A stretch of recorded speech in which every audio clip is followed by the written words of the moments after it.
Good morning student.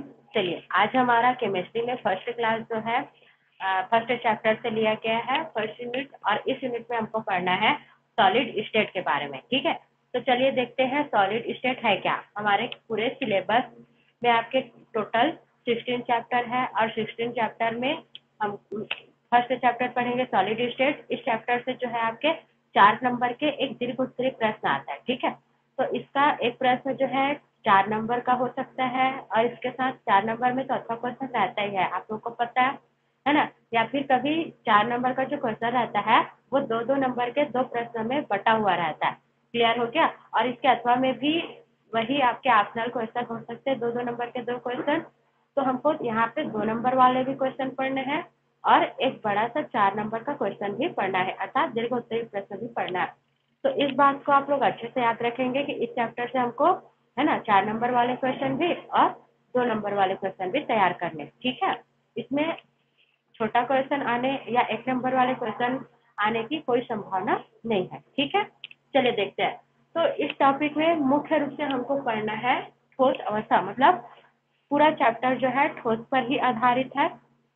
यहाँ पे हमको ठोस क्या है, संरचना कैसी होती है, उनमें कौन कौन से गुण या दोष पाए जाते हैं, घनत्व कैसे ज्ञात किया जाता है, उनका संतुलन गुणांक कितना होता है, समन्वय संख्या कितनी होती है। ठीक है, और ठोसों का हमारे दैनिक जीवन में क्या क्या उपयोग है, हमारे आसपास किस किस प्रकार के ठोस पाए जाते हैं, उनकी संरचनाएं कैसी होती है, सारी चीजों का हम इस पाठ में अध्ययन करेंगे। तो चलिए देखते हैं।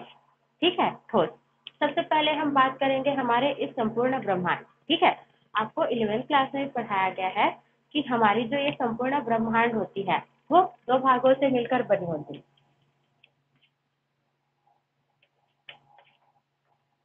देखिए कौन कौन सी 2 भाग। तो पहला है द्रव्य और दूसरी है ऊर्जा। ठीक है, द्रव्य और ऊर्जा। अब यहाँ पे हम बात करेंगे कि द्रव्य होता क्या है। द्रव्य जिसको हम पदार्थ या फिर मैटर बोलते हैं ना, ये होता क्या है। तो द्रव्य या पदार्थ, ठीक है, द्रव्य एक ऐसा पदार्थ होता है जो स्थान घेरता है, ठीक है, जिसका द्रव्यमान होता है और जिसे हम अपने ज्ञानेंद्रियों द्वारा अनुभव कर सकते हैं। जैसे कि आप कोई भी गिलास ले लीजिए, पेपर ले लीजिए, पेन ले लीजिए, छोटा सा चौक ही ले लीजिए, ये जो ब्लैक बोर्ड है ये सभी क्या है, द्रव्य है ना। क्योंकि हम इनको कहीं ना कहीं अपनी ज्ञानेंद्रिय, चाहे वो देखकर हो, छूकर हो, सुनकर हो, है ना, या चख कर हो, हम उसको क्या कर पा रहे हैं, अनुभव कर पा रहे हैं। ठीक है, लेकिन जो ऊर्जा होती है ना वो क्या होती है, द्रव्य से बिल्कुल अपोजिट होता है। ठीक है, देखिए द्रव्य को हम क्या करते हैं, देख पाते हैं, है ना, या अनुभव कर पाते हैं, लेकिन जो ऊर्जा होती है ना, उसका ना तो कोई द्रव्यमान होता है। ठीक है, याद रखेंगे जो ऊर्जा होती है वो पूरे ब्रह्मांड में व्याप्त तो होती है ना, जैसे कि प्रकाश ऊर्जा है, ध्वनि ऊर्जा है। ठीक है, इस प्रकार से ये हो गया ब्रह्मांड। अब यहाँ पे हम मेनली देखेंगे द्रव्य के बारे में। देखिए अभी हमने बता दिया कि द्रव्य होता क्या है, एग्जाम्पल भी आपको बता दिया। अब देखो यदि हम पदार्थ को क्या कर दे, है ना, क्लासेस में भी आपको पदार्थ के प्रकार बताए गए थे, उसकी स्वभाव, प्रकृति या स्वाद के आधार पे, जैसे कि अम्ल, क्षार और लवण। यहाँ पे हम बात करेंगे स्पेशली हम पदार्थ को किस आधार पर बांट रहे हैं या क्लासिफाई कर रहे हैं, ताप और दाब की सामान्य परिस्थिति, है ना। जब हम ताप और दाब की सामान्य परिस्थिति की बात करें तो ये जो हमारा पदार्थ होता है वो 3 भौतिक अवस्थाओं में पाया जाता है। ठीक है, यह पदार्थ की हम 3 भौतिक अवस्थाओं की कल्पना कर सकते हैं। पहली ठोस अवस्था या सॉलिड फॉर्म, द्रव अवस्था या लिक्विड फॉर्म, ठीक है, और वाष्प अवस्था या फिर गैसेस फॉर्म। ठीक है, तो कोई जो पदार्थ होता है उसको हम ताप और दाब की सामान्य परिस्थितियों के आधार पर देखें तो इस प्रकार से 3 भौतिक अवस्थाओं में से किसी एक भौतिक अवस्था में अवश्य पाया जाता है ना। और ताप और दाब के अंतर परिवर्तन के कारण ही कई पदार्थ ऐसे होते हैं जो तीनों भौतिक अवस्थाओं में ही, ठीक है, इंटर कन्वर्ट होते रहते हैं। देखिए तो यहाँ पे हमारा जो टॉपिक रहेगा मेनली ठोस रहेगा, क्योंकि आप लोग को द्रव अवस्था और गैस अवस्था 11th क्लास में जो है पढ़ाई जा चुकी है ना। तो हम चलिए स्टार्ट करते हैं कि ठोस होता क्या है। ठीक है, 11th में ही आपको ठोस, द्रव और गैस तीनों के बारे में बताया गया था कि ठोस ऐसे पदार्थ होते हैं जिनके अव्ययी कणों के मध्य प्रबल अंतरा आणविक आकर्षण बल पाया जाता है। ठीक है, याद रखेंगे ठोसों का ये महत्वपूर्ण गुण होता है कि इनके जो है ना, यही से हम इसका डेफिनेशन तैयार करेंगे। अब यही कण है ना, जिसको हम कंस्टिट्यूएंट पार्टिकल कहते हैं, ठीक है, अर्थात जिनसे जो है ठोसों का निर्माण होता है। जैसे मान लीजिए हम एक ठोस नमक की बात करें अर्थात सोडियम क्लोराइड की, तो यहाँ पे जो हमारा नमक है वो किन से मिलकर बना है? सोडियम धन आयन और क्लोराइड माइनस आयन से, है ना। तो नमक का अवयवी कण क्या हो गया? सोडियम प्लस आयन और क्लोराइड माइनस आयन, है ना। तो यहाँ पे जो सोडियम प्लस आयन और माइनस आयन, आप देख रहे हो कि प्लस और माइनस के बीच में सदैव क्या होता है? आकर्षण बल होता है ना। और ये किस प्रकार का आकर्षण होता है? प्रबल, ठीक है। तो याद रखेंगे कि जो ठोस होता है उनमें क्या होती है? अवयवी कणों के मध्य में प्रबल आकर्षण बल पाया जाता है, ठीक है। ये ठोसों का सबसे महत्वपूर्ण गुण होता है, ठीक है। क्लियर हो गया? इसी कारण इनका क्या होता है, जो पैकिंग होता है वो बिल्कुल क्लोजली, मतलब ये इनके जो अवयवी कण रहते हैं वो एक दूसरे के साथ क्या होते हैं? घनिष्ठता से जुड़े होते हैं। क्लियर हो गया? आप देखें, इस कारण इनकी जो ज्यामिति होती है वो क्या ऐसी होती है?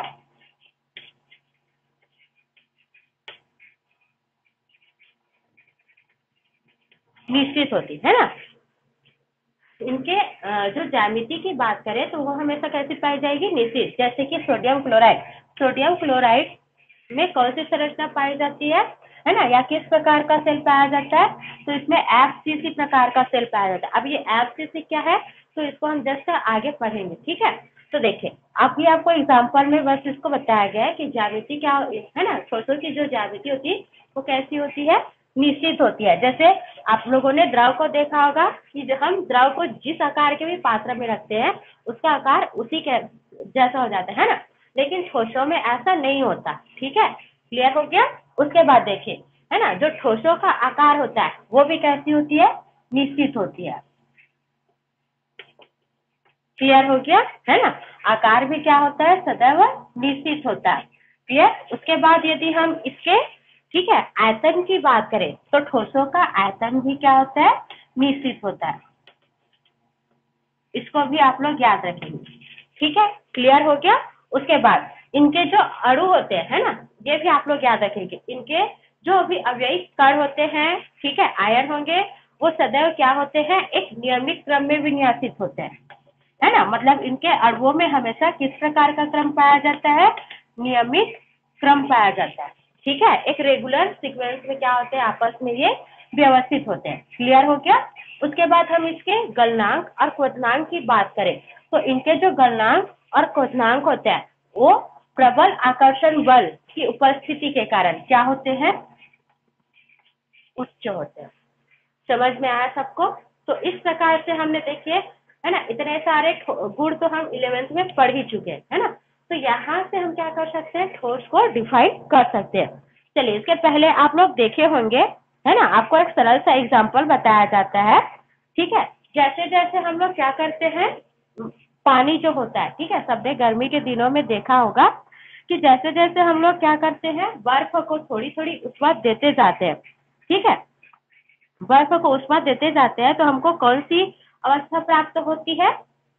द्रव अवस्था प्राप्त होती है, ठीक है। और इसके अपोजिट जब हम लोग द्रव को क्या करते हैं, है ना, उसके ताप को कम करते हैं, द्रव के तापमान को थोड़ा सा और कम किया जाता है, ठीक है। तो क्या हो जाती है? द्रव का ताप कम करेंगे मतलब वो जीरो की तरफ चलेगा, ठीक है। और जैसे उसका टेम्परेचर जीरो पर पहुंच जाता है वो कौन सी अवस्था में कन्वर्ट हो जाता है? ठोस अवस्था में कन्वर्ट हो जाता है ना। क्योंकि जैसे जैसे हम ताप कम करेंगे अणु क्या होते हैं? एक दूसरे के समीपवर्ती आने लगते हैं, एक दूसरे के साथ बंध बनाने लगते हैं, ठीक है। और बंध बनाने के कारण वो एक दूसरे से जुड़ते जाते हैं, ठीक है। और जो भी अणु का इधर उधर बिखरा होता है वो भी क्या होता है? एक निश्चित क्रम में आ जाता है, ठीक है। निश्चित क्रम में आने के कारण उनके मध्य जो गैपिंग होता है वो भी धीरे धीरे छोटा होते जाता है, मतलब उनके मध्य जो रिक्तिका होती है वो धीरे धीरे कम होने लगती है ना। और इस प्रकार वे सभी एक दूसरे के साथ घनिष्ठता से जुड़ जाते हैं और फाइनली क्या हो जाता है? जैसे टेम्परेचर 0 डिग्री सेल्सियस पर पहुंचता है जो है पानी ठोस अर्थात बर्फ में परिवर्तित हो जाता है। यहाँ तक क्लियर हो गया?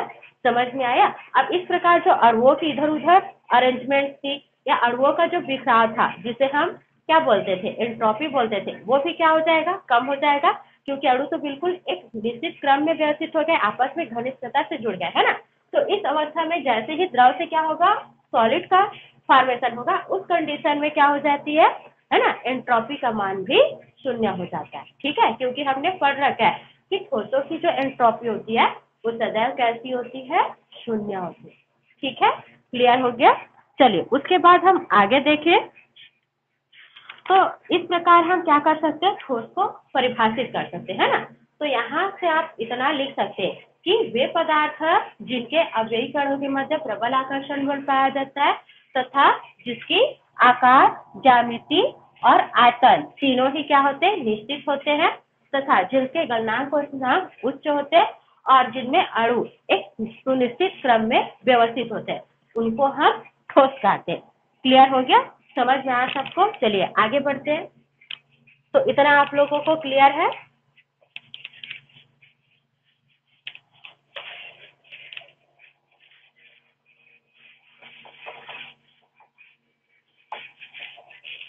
आगे की ओर चलेंगे तो आगे हमको देखना है क्रिस्टलीकरण। देखिए एक वर्ड आया यहाँ पर, क्रिस्टलीकरण।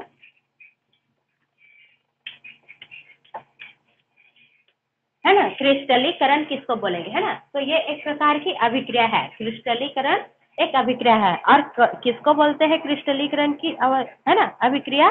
तो देखिए पदार्थों के विलयन से विशेष परिस्थिति में, है ना, आप लोगों ने देखा होगा द्रव से जो है ठोस कैसे बनता है। तो हम लोग क्या करते हैं, कोई भी एक बाउल लेते हैं, डिस्पोजल लेते हैं, ग्लास लेते हैं, पानी डालते हैं उसमें, है ना, चाहे तो उसमें नमक, शक्कर, जो भी फ्लेवर डालना है ऐड करना है तब करते हैं, नहीं तो हमको सिंपल बर्फ चाहिए तो हम क्या करते हैं, बिना कुछ भी ऐड के उसको डायरेक्ट फ्रीजर पर एक निश्चित टेम्परेचर पर रख देते हैं। ऐसा जनरली सभी अपने घरों में करते हैं। अब देखिए इस कंडीशन पर होता क्या है ना, हम पदार्थ के विलयन से, ठीक है, किसी पदार्थ के विलयन से, जैसे जल एक प्रकार का विलयन है ना, तो पदार्थ के विलयन से एक निश्चित परिस्थिति में क्या कर रहे हैं, एक निश्चित ज्यामिति वाले, जैसे आप पानी जिसका कोई निश्चित शेप नहीं होता है ना, उसको जब आप लोग क्या करते हो, फ्रीजिंग कराते हैं ना, तो वो क्या हो जाएगा, बर्फ में कन्वर्ट होगा। और उस कंडीशन में जब बर्फ बनेगा तो उसकी एक निश्चित आकृति होती है। समझ में आ रहा है सबको, है ना। तो इसी को कहते हैं कि पदार्थों के विलयन से, ठीक है, एक विशेष परिस्थिति में निश्चित आकार वाले ठोस के बनने की क्रिया को ही हम क्या बोलेंगे, क्रिस्टलीकरण। समझ में आ गया सबको क्रिस्टलीकरण है क्या।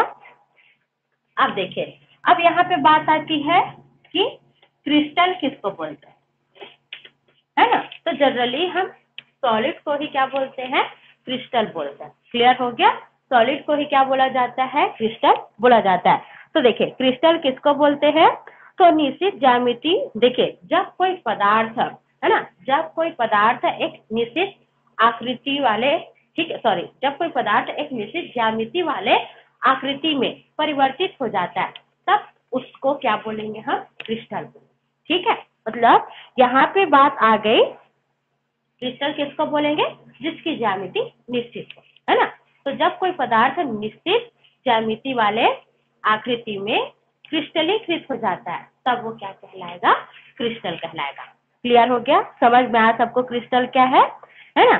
तो देखिए अब हम यहाँ पे इसको इस टाइप से परिभाषित कर सकते हैं ना, अणु, परमाणु या आयनों से निर्मित, ठीक है, पुनरावृत्ति क्रम में सजा हुआ तथा ज्यामिति रूप में, देखिए क्लियर हो गया। तो क्रिस्टल होने के लिए और 3 शर्तें हैं। देखिए मान लीजिए उसके अवयवी का अणु है तो अणु बोलेंगे, आयन है तो आयन बोलेंगे, धातु है तो धातु बोलेंगे। ठीक है, तो अणुओं, परमाणुओं या आयनों या सीधा सीधा बोले अवयवी कणों के निश्चित क्रम में व्यवस्थित होने से, पुनरावृत्त होने से तथा एक निश्चित ज्यामिति बनने से, है ना, क्या होता है, क्रिस्टल का निर्माण होता है। ठीक है, या क्रिस्टल होने के लिए पहला उसके अणु, आयन, ठीक है, या धातुओं को या सीधा सीधा अवयवी कणों को एक निश्चित क्रम में व्यवस्थित होना चाहिए, उसकी बारंबार पुनरावृत्ति होनी चाहिए। ठीक है, अभी आपको संरचना पढ़ाएंगे तो समझ में आ जाएगा। ठीक है, बारंबार पुनरावृत्ति होनी चाहिए, उसके अलावा और क्या होना चाहिए, ठीक है, उनकी एक निश्चित ज्यामिति होनी चाहिए, तब हम उसको वास्तव में क्रिस्टल कहेंगे। समझ में आया सबको क्रिस्टल। चलिए तो इतना आप सभी अच्छे से पढ़िए, उसके बाद इसके आगे जो है आपको नेक्स्ट वीडियो में बताया जाए।